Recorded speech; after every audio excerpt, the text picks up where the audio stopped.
Morning students, today our topic is the force on two parallel long straight wires carrying current I1 and I2।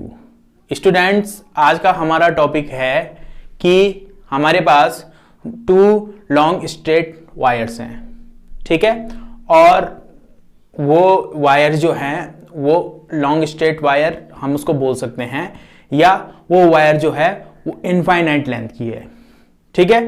अब हम उस wire पे कितना force लगता है, एक वायर दूसरे पे कितनी फोर्स लगाएगी, दूसरी वायर फर्स्ट वाली में कितनी फोर्स लगाएगी, उसकी वैल्यू हम कैलकुलेट करेंगे, ठीक है। और उसके बाद हम 1 एम्पियर करंट क्या होती है उसकी डेफिनेशन के बारे में यहां पर स्टडी करेंगे, ठीक है।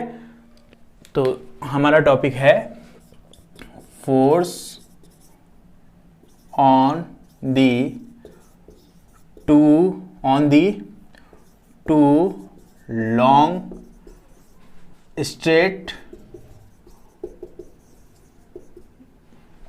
wires। इसको हम इनफाइनाइट लेंथ की ले सकते हैं या आप इसको फाइनाइट लेंथ की भी ले सकते हो, ठीक है। तो इतना आ गया, ठीक है। इसमें हम एक पॉइंट और जोड़ देते हैं, कैरिंग करंट, जिसमें क्या है, करंट फ्लो हो रही है, ठीक है। सबसे पहले हम टू लॉन्ग स्ट्रेट वायर्स यहां पर बनाते हैं और इसमें करंट की वैल्यू दिखाते हैं, ठीक है। सपोज दैट इसमें करंट है I1 और इसमें करंट है I2, ठीक है। इस वायर की लेंथ जो है वो है L1 और इस वायर की लेंथ है सपोज दैट L2, ठीक है। और ये वायर जो हैं वो एक दूसरे से R डिस्टेंस पे सेपरेटेड हैं, ठीक है। हमें फोर्स की वैल्यू निकालनी है, ठीक है। हमने फोर्स का फॉर्मूला पढ़ा प्रीवियस लेक्चर में कि किसी भी current carrying long straight conductor बोल लो या वायर्स, उसमें वायर जो होती है उसमें फोर्स जो होता है वो होता है ILB sin थीटा, ठीक है। उसी की हेल्प से हम फोर्स की वैल्यू कैलकुलेट करेंगे। उससे पहले हम यहां पर देखेंगे कि फोर्स कैसा इसमें लगेगा, ठीक है। तो हम देखते हैं सबसे पहले कि इसमें करंट फ्लो हो रही है I1, ठीक है। अब इसमें करंट I1 फ्लो हो रही है तो ये करंट क्या करेगी, अपने चारों तरफ मैग्नेटिक फील्ड बनाएगी, ठीक है। चारों तरफ मैग्नेटिक फील्ड बनाएगी तो इसका मैग्नेटिक फील्ड बनेगा यहां, ठीक है, बनेगा तो चारों तरफ, बट इसके मैग्नेटिक फील्ड यहां बनने के कारण इसमें फोर्स लगेगा, ठीक है। तो इसकी मैग्नेटिक फील्ड बनेगी इधर, ठीक है, इधर भी बनेगी, बट इधर हम मैग्नेटिक फील्ड की वैल्यू क्यों ले रहे हैं, क्योंकि यहां हमें फोर्स की वैल्यू निकालनी है इस वायर में, ठीक है। तो इसकी मैग्नेटिक फील्ड बनेगी यहां और इसकी मैग्नेटिक फील्ड बनेगी इधर, ठीक है। इसकी मैग्नेटिक फील्ड यहां बनने के कारण क्या होगा, हम जानते हैं कि मैग्नेटिक फील्ड में कोई भी जो वायर है वो एक फोर्स एक्सपीरियंस करती है, ठीक है। तो इसके मैग्नेटिक फील्ड बनने के कारण इस वायर को फोर्स एक्सपीरियंस होगा, ठीक है। साथ साथ में इसके सिमिलर इसके मैग्नेटिक फील्ड यहां बनने के कारण इस वायर में भी फोर्स एक्सपीरियंस होगा, ठीक है। और उस फोर्स की वैल्यू हम कैलकुलेट करेंगे, ठीक है। उससे पहले हम देखते हैं कि मैग्नेटिक फील्ड इसकी यहां बनी और उस मैग्नेटिक फील्ड की डायरेक्शन क्या होगी कर रहा है, ठीक है। और ये जो होता है आपका पाम, तो ये जिस तरफ होगा मैग्नेटिक फील्ड की डायरेक्शन वही होगी, ठीक है। तो इसमें हम देखते हैं करंट ऊपर को फ्लो हो रही है तो यहां पर जो मैग्नेटिक फील्ड बनेगी उसकी डायरेक्शन होगी अंदर की तरफ, क्योंकि हमारी जो ये हथेली है, जो ये हमारा पाम है, उसकी डायरेक्शन जो है वो अंदर को है, तो इसकी डायरेक्शन जो होगी वो अंदर की तरफ होगी, तो इसकी मैग्नेटिक फील्ड बनेगी इनवर्ड, ठीक है। क्रॉस का मतलब ये हुआ, यहां पर इनवर्ड मैग्नेटिक फील्ड बनेगी, ठीक है। और वो इनवर्ड मैग्नेटिक फील्ड कितनी बनेगी, उसको हम लेंगे B1, ठीक है, क्योंकि फर्स्ट वायर के कारण यहां पर मैग्नेटिक फील्ड बन रही है, ठीक है। वो कितनी बनती है, ये हमने एम्पियर सर्किटल लॉ की हेल्प से निकाला कि कोई भी जो लॉन्ग स्ट्रेट वायर होती है उसके चारों तरफ कितनी मैग्नेटिक फील्ड बनती है, तो वो बनती है म्यू नॉट, ये बन जाएगी I1 अपॉन 2πr। ठीक है, so this is equation number first. ठीक है, इसको हम निकाल चुके हैं application of ampere circuital law में। ठीक है, सिमिलर हम देखेंगे कि अच्छा इस वायर पे फोर्स लगेगा अब। ठीक है, पहले हम फोर्स की वैल्यू निकाल लेते हैं। तो इसके मैग्नेटिक फील्ड बना और मैग्नेटिक फील्ड के कारण फोर्स बनेगा इसमें। तो फोर्स की वैल्यू कितनी होगी, वो हो जाएगी ये F2 वाले वायर में, F2 जो है वो सेकंड वाले वायर में फोर्स है, तो वो कितना हो जाएगा I2 हाँ L2 हाँ B1 हमने इसलिए लिया क्योंकि इसके मैग्नेटिक फील्ड करने के लगने के कारण, यानी कि जो मैग्नेटिक फील्ड क्रिएट हुआ उसके कारण लग रहा है फोर्स। ठीक है, तो B1 हमने लिया। ठीक है, साइन थीटा किस किस के बीच एंगल होता है, साइन थीटा आपका जो है वो लेंथ और मैग्नेटिक फील्ड के बीच एंगल होता है। हम यहां पर देखेंगे कि मैग्नेटिक फील्ड है अंदर को, ठीक है, और वायर की लेंथ है ऐसी। ठीक है, तो दोनों के बीच एंगल कितना हुआ, दोनों के बीच एंगल हुआ 90 डिग्री। ठीक है, तो ये हो जाएगा हमारा साइन 90 डिग्री। ठीक है, साइन 90 डिग्री की वैल्यू हम जानते हैं कितनी होती है, 1 होती है। तो कितना हो जाएगा I2 L2 हाँ म्यू नॉट I1 हाँ अपॉन 2πr। ठीक है, ये वैल्यू हमने इक्वेशन 1 से यहां पर सब्स्टिट्यूट करी B1 की वैल्यू। तो F2 की वैल्यू कितनी होती है, F2 की वैल्यू होती है हमारे पास, ये हम लिख सकते हैं इसको आगे पीछे करके, म्यू नॉट हाँ mu naught L2 I1 I2 upon 2πr। ठीक है, तो यहां पर हम F2 अपॉन इसको लिखेंगे, L2 को नीचे ले जाएंगे तो F2 upon L2 equal to हो जाएगा mu naught upon 2πr into I1 I2। ठीक है, इतना ही हो जाएगा। ठीक है, इतना यहां पर ये आ गया। अब हमारे पास क्वेश्चन अराइज होता है कि जो ये फोर्स लग रहा है यहां पर इस वायर में, उसकी डायरेक्शन क्या होगी। ठीक है, तो उसकी डायरेक्शन निकालने के लिए हमारे पास पाम रूल, दो हमारे पास पाम रूल होते हैं, palm rule, right hand palm rule first and second. Right hand palm rule second से मैग्नेटिक फील्ड की डायरेक्शन निकलती है। ठीक है, और right hand palm rule first से हम फोर्स की डायरेक्शन निकालते हैं। ठीक है, पाम रूल फर्स्ट क्या है, पाम रूल फर्स्ट ये है कि ये करंट की ये जो होगी, ये जो थंब होगा ये करंट की डायरेक्शन होगी। ठीक है, और ये जो होगा ये मैग्नेटिक फील्ड की डायरेक्शन होगी, और जो हमारी हथेली है, पाम है, ये बताएगी डायरेक्शन ऑफ फोर्स को। ठीक है, तो यहां पर हम देखते हैं यहां पर जो करंट है वो ऊपर की तरफ फ्लो हो रही है और मैग्नेटिक फील्ड जो है यहां पर वो अंदर है, तो फोर्स इसमें जो लगेगा वो इस तरफ लगेगा। ठीक है, तो ये फोर्स की वैल्यू जो होगी वो इस तरफ होगी। ठीक है, यानी कि जो इसकी डायरेक्शन है F2 वो इस तरफ होगी। ठीक है, तो ये इतना आ गया। तो ये B1 था मैग्नेटिक फील्ड और फोर्स लग गया इसमें F2। ठीक है, सिमिलर इसके कारण इस पे मैग्नेटिक फील्ड बनेगा। ठीक, तो मैग्नेटिक फील्ड बनेगा तो इसकी डायरेक्शन निकालने के लिए वही पाम रूल सेकंड हम यूज करेंगे। करंट की डायरेक्शन ऊपर और मैग्नेटिक फील्ड की डायरेक्शन इस तरफ आ रही है, बाहर की तरफ आ रही है, तो यहां पर जो मैग्नेटिक फील्ड की डायरेक्शन होगी ये बाहर की तरफ होगी और साथ साथ में ये B2 होगी।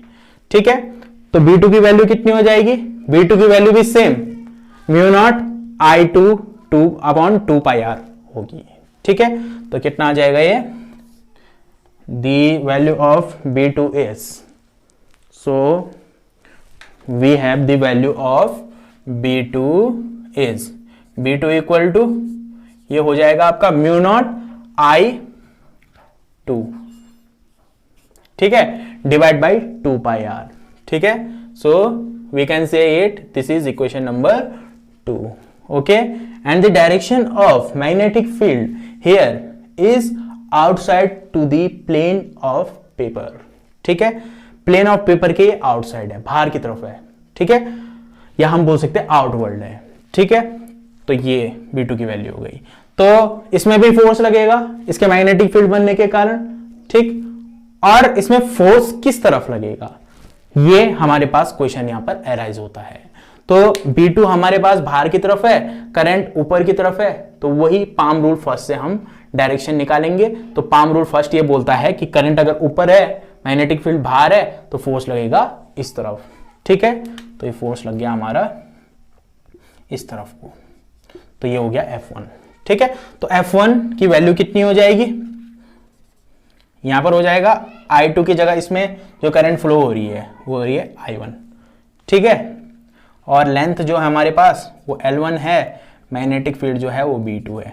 एंगल वही 90 डिग्री। अब देखो ये 90 डिग्री एंगल कैसा होगा, देखो आपके पास जो एंगल होता है यहां पर वो मैग्नेटिक फील्ड और दूसरा जो है वो लेंथ के बीच होता है। तो मैग्नेटिक फील्ड इसकी आउटवर्ड है, बाहर की तरफ, ठीक है। और साथ साथ में जो इसकी लेंथ है वो ऐसे है ऊपर की तरफ, ठीक है। तो मैग्नेटिक फील्ड बाहर और जो आपका लेंथ है इस वायर की वो ऊपर की तरफ है, तो दोनों के बीच एंगल कितना हुआ, 90 डिग्री, ठीक है। तो सिमिलर ये भी 90 डिग्री हुआ। तो यहां से हम इक्वेशन 2 से वैल्यू सब्स्टिट्यूट कर सकते हैं B2 की, तो वो कितनी आ जाएगी, म्यू नॉट I2 यहां पर आ जाएगी और यहां पर आ जाएगा हमारा I1, ठीक है। तो सिमिलर ये भी इतना आ जाएगा, F1 सिर्फ चेंज ये आएगा, F1 अपॉन L1 होगा, ठीक है। तो इतना यहां पर ये फोर्स अपॉन लेंथ की वैल्यू आ गई, ठीक है। अब हमारे पास क्वेश्चन ये अराइज होता है कि जब करंट सेम डायरेक्शन में फ्लो हो, ठीक है, वायर की सेम डायरेक्शन में है, तो फोर्स कैसा लगता है, फोर्स ऑफ अट्रैक्शन और रिपल्सन। तो यहां पर जो फोर्स लगता है वो फोर्स ऑफ अट्रैक्शन लगता है। ये यहां पर देख रहे होंगे आप, F1 ऐसा है, वो F2 ऐसा है, तो ये एक दूसरे को अट्रैक्ट करेंगे, ठीक है। अलग अलग डायरेक्शन में होंगे तो एक दूसरे को ये रिपेल करेंगे, ठीक है। तो इतना आ गया, तो फोर्स ऑफ अट्रैक्शन इतना हमारे लग गया, ठीक है।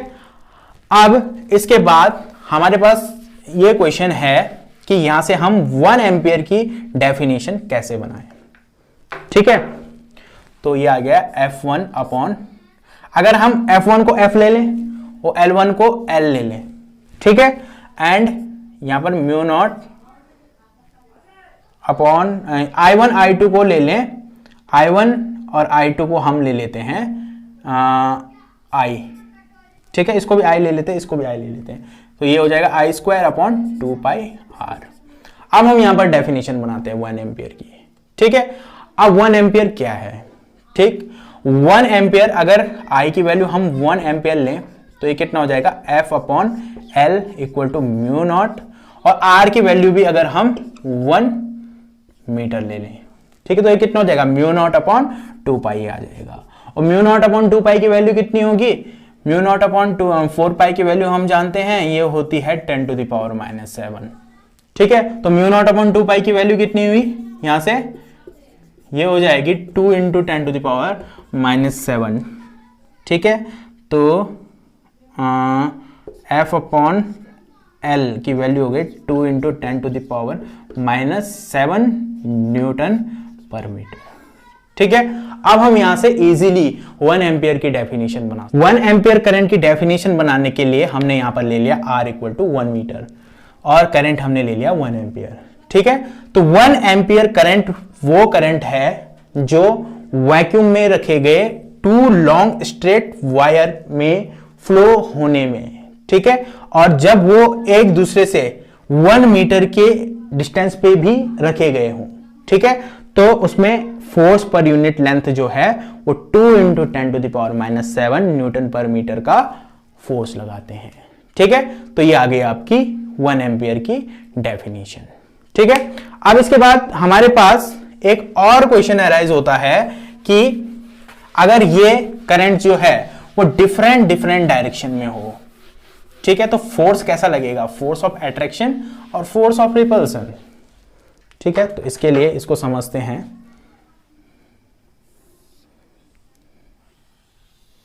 हमारे पास ये 2 वायर्स हैं, इसमें करंट हो रही है, फ्लो हो रही है I1, इसमें हो रही है I2, ठीक है। तो यहां पर हम देख रहे हैं कि करंट ऊपर को फ्लो हो रही है, तो right hand palm rule second हम यूज करेंगे। तो ये करंट की डायरेक्शन जो है ऊपर, तो मैग्नेटिक फील्ड की डायरेक्शन यहाँ पर अंदर की तरफ, क्योंकि हथेली की जो डायरेक्शन है पाम की वो अंदर की तरफ है, तो यहाँ पर मैग्नेटिक फील्ड बनी अंदर B1। ठीक है, अब इसके कारण मैग्नेटिक फील्ड बनेगी यहाँ पर, तो यहाँ पर इसकी डायरेक्शन क्या होगी, तो करंट फ्लो हो रही है नीचे को। ठीक है, और यहाँ पर हम देखेंगे तो यहाँ पर जो हथेली की डायरेक्शन है हमारी वो अंदर की तरफ है, तो यहाँ पर भी मैग्नेटिक फील्ड बन गया अंदर की तरफ। ठीक है, अब मैग्नेटिक फील्ड बन गया तो फोर्स लगेगा। ठीक है, तो इसमें फोर्स की डायरेक्शन क्या होगी। ठीक है, तो इसको हम निकालेंगे right hand palm rule first से। तो करंट ऊपर, मैग्नेटिक फील्ड अंदर, तो फोर्स कहां को है, पाम की डायरेक्शन कहां है, इधर, इधर की तरफ है, तो यहां आ जाएगी फोर्स F1 की डायरेक्शन। ठीक है, और यहां पर हम देखेंगे तो यहां पर जो है मैग्नेटिक फील्ड वो है आपका अंदर की तरफ, और जो करंट है आपकी वो है नीचे की तरफ। ठीक है, तो इसमें डायरेक्शन क्या होगी, तो इसके लिए हमें इसको ऐसा उलटना होगा हाथ को, तो यहां देखेंगे हम करंट नीचे की तरफ है। ठीक है, मैग्नेटिक फील्ड अंदर की तरफ है, तो फोर्स कहां लग रहा है, बाहर की तरफ, तो इतना ही हो जाएगा F2। यानी कि यहां पर जो फोर्स लग रहा है वो फोर्स ऑफ रिपल्सन लग रहा है। ठीक, यहां से हम एक चीज कंक्लूड कर सकते हैं कि टू लॉन्ग स्ट्रेट वायर्स में अगर करंट सेम डायरेक्शन में फ्लो हो तो फोर्स ऑफ अट्रैक्शन लगता है, और अगर डिफरेंट डायरेक्शन में फ्लो हो तो फोर्स ऑफ रिपल्सन लग रहा है। ठीक है, तो आज के इस लेक्चर में इतना ही, इसके बाद हम नेक्स्ट लेक्चर में आगे डिस्कस करेंगे। Thank you.